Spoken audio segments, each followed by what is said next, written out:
Hello my dear students, आप सभी का वेलकम है एडवांस्ड इंग्लिश के सेशन नंबर 5 में। इस एडवांस्ड इंग्लिश सेशंस में मैं क्या कर रहा हूं, मैं डाउट्स लेता हूं, टॉपर्स के डाउट, और या आप लोग जो मेरे पास फेसबुक पे या इंस्टा पे डाउट भेजते हैं। अगर आपको कोई भी डाउट है तो फेसबुक या इंस्टा पर आप मुझे सेंड कर सकते हैं उसको। इंस्टा पे जयदीप सिंह के नाम से आप सर्च कर लेना, आपको दिख जाऊंगा, और फेसबुक पे भी आप जयदीप सिंह से सर्च कर लेना, मैं आपको दिख जाऊंगा। बट ये डाउट्स वो होते हैं डियर जो आपके टॉपर्स के डाउट रहे हैं, जिनमें कॉन्सेप्ट होते हैं। मैं अपने लेवल पे ये मानता हूं डाउट दो तरह के होते हैं। एक वो डाउट है जिन पर आप दिमाग लगाते हो, आप पता कर लेते हो रीजन। कुछ वैसे डाउट्स होते हैं जिसको आप फ्रेंड से डिस्कस करते हो, पता कर लेते हो, चलो मान लिया। बट उनमें से कुछ वो बेहतरीन डाउट निकल के आते हैं जिसमें आपको जरूरत पड़ती है आपके गुरु की। सो मैं उन डाउट्स को छांटता हूं और आपके लिए सेशन से बनाता हूं। जो आज का डाउट है वो सुमित कुमार ने मेरे पास फेसबुक पे भेजा था। ये उस बच्चे का मैं डाउट ले रहा हूं, मुखर्जी नगर में मेरे से पढ़ता है। सो ध्यान से सुनना, ये क्या है। इस डाउट को जो मैं देने वाला हूं, एक नई दिशा देने वाला हूं, और आज बहुत बेहतरीन कॉन्सेप्ट के साथ उस डाउट को हम जानेंगे। सो मेरे साथ साथ रहना। और पहले अगर आपको कोशिश करनी है तो आपकी स्क्रीन पे ये डाउट आने वाला है। सोचो इसका आंसर क्या हो सकता है। आंसर से मतलब है हर चीज का सटीक तरीके से रीजन क्या है, ग्रामेटिकल चीजों को जानने की कोशिश करना। ये रहा डाउट आपकी स्क्रीन पर। सो देखा आपने, तो सोचो ये डाउट का क्या आंसर होगा। आप अपने दिमाग में सोच लें, कुछ सेकंड का आपके पास टाइम है, मैं फिर बताना आपसे स्टार्ट करता हूं। सोचा समझा, चलिए मिलते हैं इस डाउट से। मैं एक बार लिख देता हूं डाउट उसने क्या पूछा था। सुमित कुमार, मैं लिख रहा हूं बच्चे, क्योंकि वो बच्चे ने कहा था सर प्लीज नाम मेंशन कर देना। मैंने उसको कहा था कि आपका डाउट सिलेक्ट हो रहा है अगले सेशन के लिए।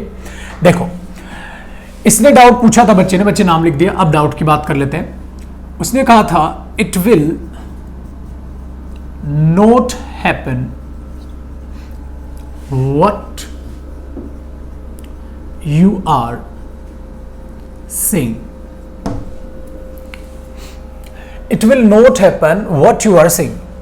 अब बच्चे अपना अपना दिमाग दौड़ाने लग जाते हैं। कोई वट को काट के दैट लिखने लग जाएगा, ठीक है, कोई बोलेगा यहां गड़बड़ लग रही है, कोई कुछ बोलेगा। उन चीजों को छोड़ दो और चीजों को समझने की कोशिश करो। अगर मैं इस चीज को समझने की कोशिश करता हूं तो मुझे नजर आता है it will not happen what you are saying. So यहां मुझे थोड़ा सा यूज इन दोनों चीजों का समझना है, एक तो हैपन और एक व्हाट। ठीक है, ध्यान दो जरा बात पे। अगर मैं हैपन को समझने की कोशिश करता हूं तो ये अपने आप में वर्ब है।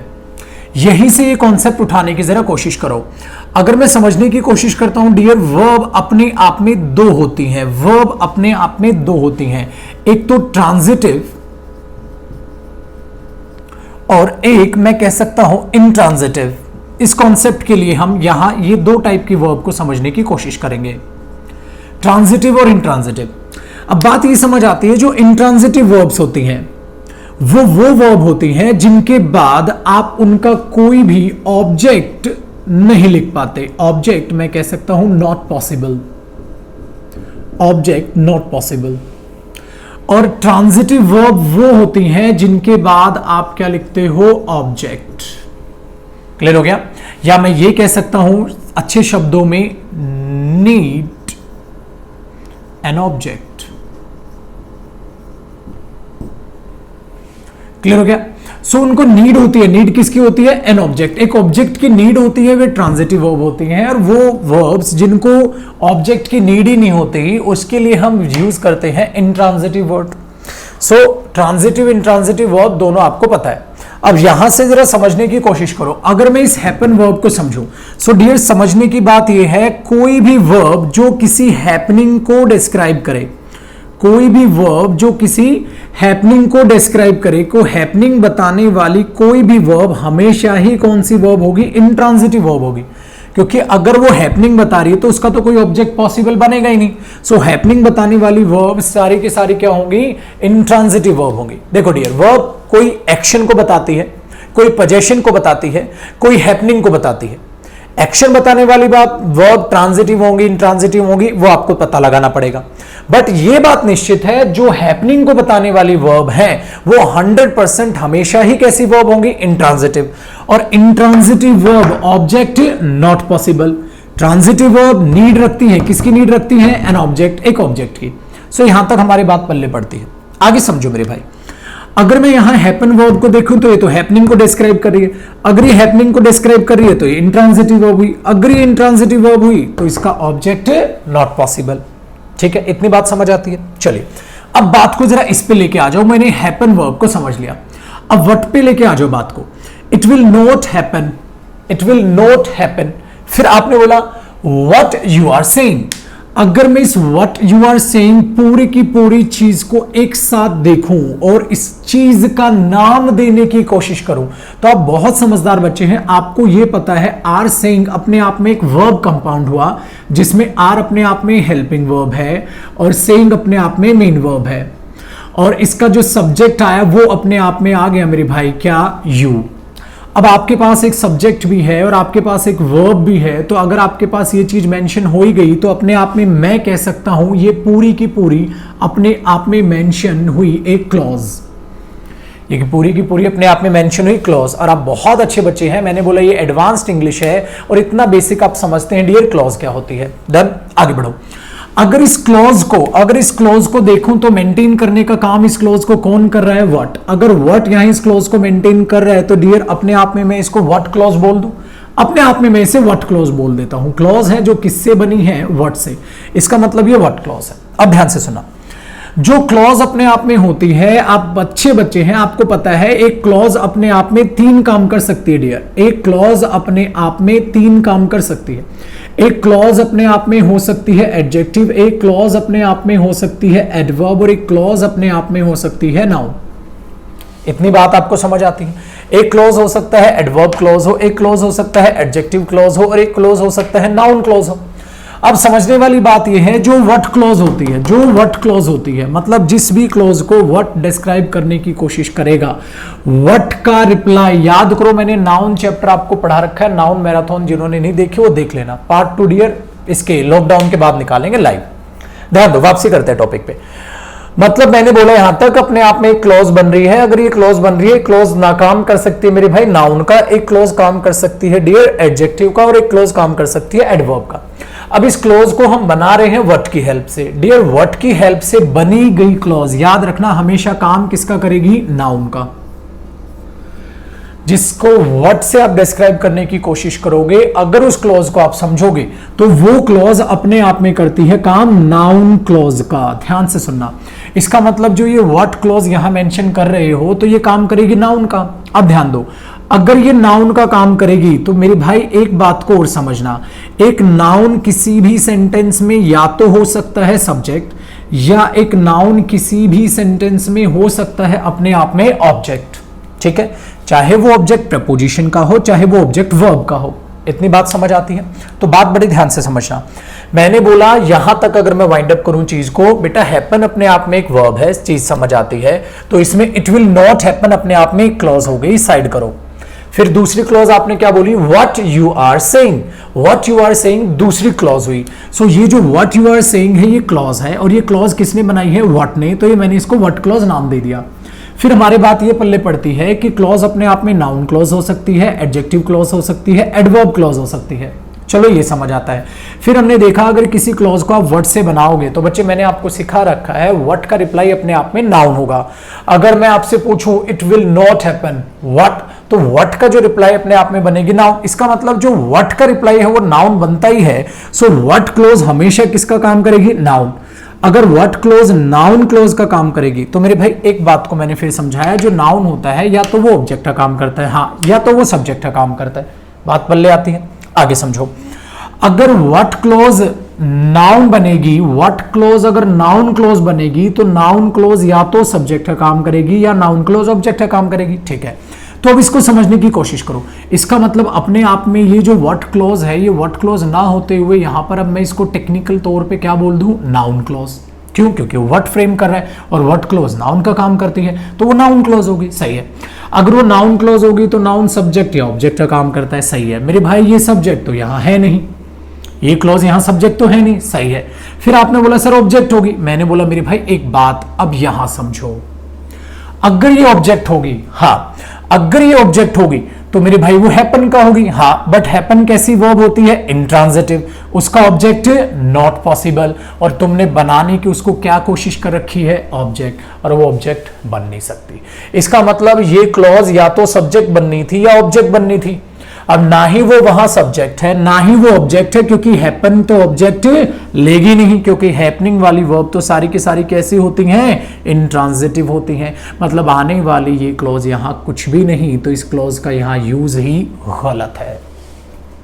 इस क्लॉज का यहां यूज ही गलत है। अब मुझे इसको सही करके लिखना है। मेरे भाई जरा सही करने की कोशिश करो। एक काम करते हैं, इसको ऑब्जेक्ट नहीं बनाते, हाँ तो सब्जेक्ट बना दो। ऑब्जेक्ट नहीं बनाते, सब्जेक्ट बना दो। आपने बोला सर ऐसे कैसे? ध्यान से सुनो मेरे भाई, वर्ब ट्रांजिटिव भी होती हैं, वर्ब इंट्रांजिटिव भी होती हैं, सही है। ट्रांजिटिव नीड रखती है ऑब्जेक्ट की, सही है। इंट्रांजिटिव ऑब्जेक्ट की नीड नहीं रखती, सही है। बट बच्चे ध्यान दो, इंट्रांजिटिव वर्ब का भी सब्जेक्ट होता है और ट्रांजिटिव वर्ब्स का भी सब्जेक्ट होता है। इसका मतलब सब्जेक्ट तो दोनों ही रखती हैं। इंट्रांजिटिव वर्ब भी सब्जेक्ट रखेगी और ट्रांजिटिव वर्ब भी सब्जेक्ट रखेगी। अगर सब्जेक्ट दोनों रखते हैं तो एक काम करो बच्चे, इस क्लॉज को तुम सब्जेक्ट बना दो। कैसे बना दो? इसी से शुरुआत कर लो और यहां पर बना दो what you are saying will not happen. आप इस चीज को ऐसे लिखने की कोशिश करो मेरे भाई, what you are saying will not happen. तो अगर आप इसको यहां तक समझने की कोशिश करोगे बातचीत को, तो आपको यहां तक ये पल्ले पड़ेगी, what you are saying will not happen. So यहां तक ध्यान दो। अगर मैं देखता हूं तो ये मॉडल हो गया, ये अपने नोट आ गया, ये अपने वर्ब आ गई, एडवर्ब आ गई, बात समझ आती है। अब will not happen, what will not happen? What you are saying. इसका मतलब अपने आप में व्हाट का रिप्लाई ये पूरी की पूरी क्लॉज हुई। अगर ये पूरी की पूरी क्लॉज व्हाट का रिप्लाई हुई तो डियर ये अपने आप में कौन सी क्लॉज हुई? Noun clause. और ये नाउन क्लॉज है तो ये आने वाली मॉडल मतलब या मेन वर्ब इन वर्ब के लिए ये किसका काम करने लग रही है? सब्जेक्ट का। फिर बात समझ आती है, अगर ये सब्जेक्ट का काम करती है तो सर हैपन तो अपने आप में इंट्रांजिटिव वर्ब है। मैंने बोला बिल्कुल है जी, बट डियर इंट्रांजिटिव वर्ब का ऑब्जेक्ट नॉट पॉसिबल, सब्जेक्ट तो पॉसिबल है, तो बना दो। अब ये चेक करो क्या दोनों की सेंस सेम है जो आप कहना चाहते थे? सेंस बिल्कुल सेम है। It will not happen what you are saying, ठीक है, उसी बात को मैंने बोला, what you are saying will not happen. That means any person, कोई भी पर्सन है वो किसी भी चीज के रिगार्डिंग बात करने लग रहा है, आप उसके लिए ये बात बोलने की कोशिश कर रहे हो, what you are saying will not happen. ये बात कहना सही है। It will not happen what you are saying ये कहना गलत है। सो चीजों को समझो वो गलत क्यों है और ये सही क्यों है, ये चीज है। और डियर यही फर्क है बस एडवांस इंग्लिश में और एक बेसिक इंग्लिश में। बेसिक इंग्लिश में आप कुछ रट रटा के आगे चल सकते हो, अब तक चलते आ रहे थे, बात समझ आती है। बेटा अब जॉब है कम और हमारे लिए कैंडिडेट्स हैं ज्यादा, जॉब मिलेगी नहीं, छीननी पड़ेगी। छीनने के लिए अब लेवल थोड़ा सा ऊपर बढ़ा के बात करो। सो ये वो डाउट्स हैं जिनको मैं लेने की कोशिश कर रहा था। तो यहां से ये बात समझ आती है सही है और वो बात गलत है। अब इस चीज को मैं थोड़ा सा और आगे समझाता हूं। मैं एक काम करो, मैं एक सेकंड कुछ सेकंड के लिए साइड हो रहा हूं, स्क्रीनशॉट लो, फिर मैं यहां से ऊपर से मिटा के एक चीज ऐसी लिखता हूं जिसमें वो चीज सही हो जाए, आपको शायद बात और अच्छे समझ आएगी। कुछ सेकंड के लिए मैं अलग होगा, वीडियो पॉज करके अब उस चीज को आगे मेंशन करो, ठीक है जी। चलिए अब बढ़ते हैं आगे, इतना टाइम काफी आपके लिए। ध्यान देना, आप इसको बाद में आराम से स्क्रीनशॉट लेना इसका और आराम से कॉपी करना। अब बात ध्यान समझो, तो ये चीज सही हो गई, इसको कैसे सही किया आपको पता है। अब ध्यान देना जरा, मैं इस सेंटेंस की बजाय एक दूसरे सेंटेंस लिखता हूं। इस सेंटेंस की बजाय दूसरे सेंटेंस लिखता हूं। सपोज करो मैंने लिखा आई have eaten what he gave me। I have eaten what he gave me। अब ध्यान से समझो, क्या ये सेंटेंस गलत है या ये सेंटेंस सही है? इसको समझने के लिए फिर से हमने दिमाग दौड़ाया। I have eaten अपने आप में एक क्लॉज बन गई, what he gave me। So what he gave me आने वाली अपने आप में एक क्लॉज हुई। अगर ये गेव मी, आप समझ पा रहे हो, गेव वर्ब हो गया, ये सब्जेक्ट हो गया, व्हाट से बन रही है तो व्हाट क्लॉज हो गई। व्हाट क्लॉज काम करती है नाउन का, नाउन होगा या तो सब्जेक्ट या तो ऑब्जेक्ट। इसका मतलब आने वाली जो ये क्लॉज है मैं समझने की कोशिश करता हूं। आई have eaten what, what he gave me. अगर ये व्हाट का रिप्लाई है तो अपने आप में क्या हुआ, नाउन। तो ये नाउन अपने आप में कंप्लीट क्या है, क्लॉज। सो मैं इसको कह सकता हूं ये नाउन क्लॉज है। आगे बात समझो डियर, अगर ये नाउन क्लॉज है तो नाउन क्लॉज या तो काम करेगी सब्जेक्ट या काम करेगी किसका, ऑब्जेक्ट। सो जरा समझने की कोशिश करो, ये सब्जेक्ट का काम करने लग रही है या ऑब्जेक्ट का काम करने लग रही है। तो हमने देखा सर इटन अपने आप में लिखी हुई है वर्ब। अगर मेरे भाई ये वर्ब है, आपको पता है इटन अपने आप में वर्ब तो है, और वर्ब ये कोई हैपनिंग वर्ब नहीं है, तो एक्शन वर्ब है। हाँ, सो इसका तो ऑब्जेक्ट हो सकता है, बिल्कुल होगा जी। तो मैंने बोला आई हैव इटन व्हाट, तो ये अपने आप में नाउन क्लॉज इसका क्या बन रही है, ऑब्जेक्ट। और टेक्निकल बोलूं, डायरेक्ट इनडायरेक्ट ऑब्जेक्ट की बात नहीं कर रहा, हालांकि ये डायरेक्ट ऑब्जेक्ट बन रही है, बात की बातें हैं। सो हमने बोला I have eaten what, what he give me. So इसी चीज क्लाउन क्लोज को आपने बोल दिया ऑब्जेक्ट। तो ये फंक्शन सही हुआ, क्योंकि आने वाली जो इटन वर्ब है वो इंट्रांजिटिव नहीं ट्रांजिटिव वर्ब है, और ट्रांजिटिव वर्ब को नीड होती है डियर किसकी, ऑब्जेक्ट की। अगर ये ऑब्जेक्ट ही हटा दूं तो सेंटेंस कहां सही हो जाएगा, सेंटेंस तो बिल्कुल गलत हो जाएगा। आई हैव इटन अपने आप में क्या ये कंप्लीट सेंस देगा, नहीं देगा। और हमें पता है सेंटेंस वो होता है जो ग्रामेटिकल रीअरेंजमेंट में सही हो और जिसकी सेंस, जिसका कॉन्टेक्स्ट एकदम सही हो। सो आने वाला ये सेंटेंस अपने आप में हुआ गलत, क्योंकि ये नीड रखेगी अपने किसकी, ऑब्जेक्ट। ठीक है जी, तो आई हैव इटन ये तो गलत हो गया। आगे बातचीत को समझो। अगर मैं इसी में लिख दूं I have eaten an apple, I have eaten an apple, ठीक है जी। अब आप बात को समझो, I have eaten what an apple, तो आप बोल दोगे एप्पल आने वाला अपने आप में नाउन हुआ। अब इस एप्पल की जगह ही मैंने ऐसे लिख दिया आई have eaten what he give मी, मैंने क्या खाया, जो उसने मुझे दिया था।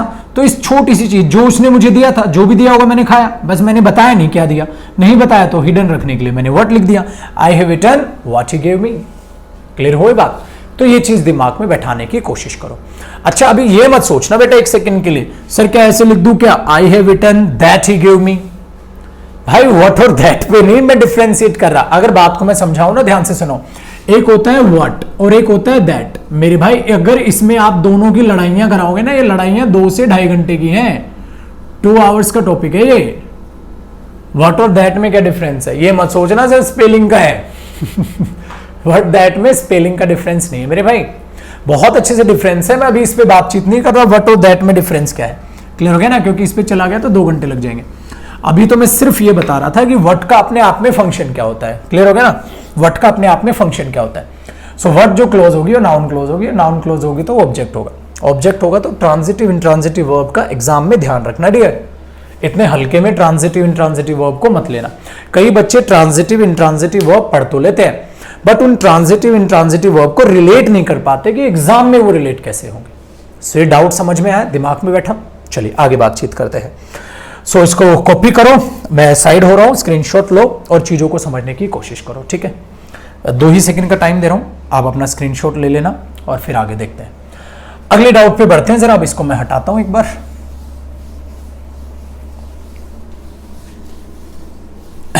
देखते हैं, एक डाउट और आया था, उस डाउट को देखते हैं डियर, फिर चीजों को आगे लेके ले चलते हैं अगले लेवल पे।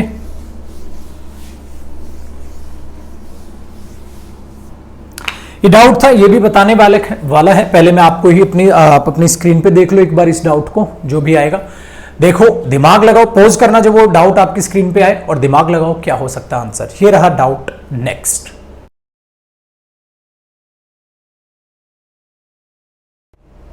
चलिए मेरे भाई, देखा डाउट, देखो मैंने वो बोर्ड पे लिख भी दिया है। अब इस चीज को समझने की कोशिश करना।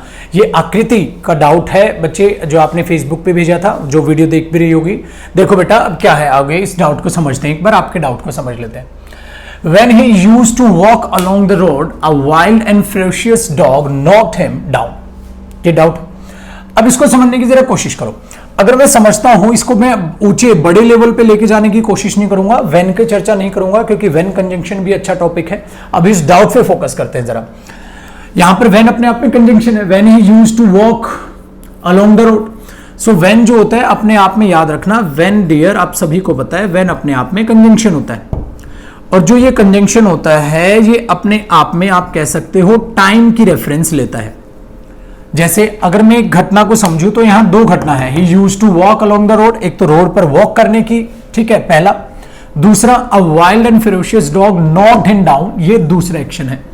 सो वहां पर अगर आप देखोगे तो एक्शन दो हुए हैं, एक अपने आप में है नॉक्ड हिम डाउन, ठीक है, और एक है वॉक करने का एक्शन, दो एक्शन है। और जो व्हेन है अपने आप में वो टाइम को मेंशन करने वाला एक्शन। इसका मतलब ये हुआ, अगर मैं तरीके से समझता हूं डियर, तो when he used to walk along the road, ये चीज मेन क्लॉज नहीं हुई, मेन अपने आप में है ये clause. A wild and ferocious dog knocked him down, अपने आप में डियर ये अपने आप में मेन क्लॉज है, ठीक है। सो पर्पज ये है, a wild and ferocious dog knocked him down। सो भाई उसने knocked him down, ये वाले मेन एक्शन हो गया। मैंने बोला एक बात बताओ, when A wild and ferocious dog knocked him down, when का रिप्लाई आ रहा है, वो मतलब वो अपने आप में टाइम की रेफरेंस है, कंजंक्शन। सो when जो होता है वो अपने आप में टाइम की रेफरेंस देता है, और आपको पता है टाइम की रेफरेंस जो होती है वो एडवर्ब होती है, तो अपने आप में वो एडवर्ब क्लॉज है। बट उस एडवर्ब को, उस टाइम को समझने की कोशिश करो। ये एक्शन कब हुआ? जब ये एक्शन हुआ। अब ध्यान से सुनो, इस एक्शन में आपने क्या लिखा? When he used to walk। अब आप बहुत अच्छे बच्चे हैं, आप ये समझते हैं अगर used to की मैं बात करने लग रहा हूं तो ये रेफरेंस प्रेजेंट की नहीं है, रेफरेंस पास्ट की है। बात समझ आती है? चलो सही। बट ये रेफरेंस अगर used to की मैं बात करने लग रहा हूं तो वो एक्शन एक बार नहीं, वो एक्शन रिपीट है वहां पर। वो एक्शन एक बार नहीं, वो एक्शन वहां पर रिपीट है, मतलब वो एक्शन एक बार नहीं बार बार हुआ, ठीक है। अगर मैं यहां समझने की कोशिश करता हूं तो ये नॉक्ड अपने आप में सेकंड फॉर्म ऑफ वर्ब है। अगर ये सेकंड फॉर्म ऑफ वर्ब है नॉक्ड हिम डाउन, तो कुत्ते ने, डॉग ने उसको नॉक्ड हिम डाउन एक बार किया या बार बार किया? अरे वो तो एक बार है, तो ये तो हुआ जी वन टाइम, ठीक है। सो एक ही बार कुत्ते ने इसे नॉक डाउन किया।